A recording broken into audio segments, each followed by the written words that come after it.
Dobročinný obchod Armády spásy v sobě kombinuje několik aspektů.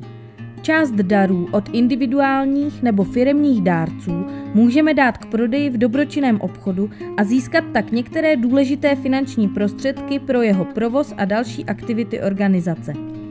Dobročinný obchod je i místem, kde můžeme zaměstnat na pomocných pozicích některé naše klienty nebo místní občany bez zaměstnání.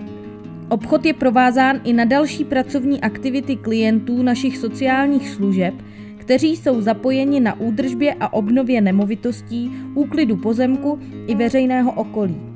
Obchod je určen pro širokou veřejnost a nakoupit zde může každý, kdo hledá nejen levné, ale i zajímavé, potřebné a sběratelské zboží, od oděvů, nábytku, elektroniky až po různé doplňky nebo i výrobky dalších pomáhajících organizací.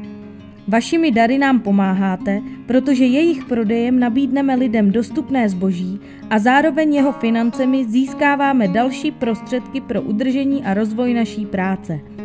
Dary do dobročinného obchodu může každý dárce donést osobně každý den od pondělí do pátku nebo telefonicky domluvit předání a vyzvednutí daru.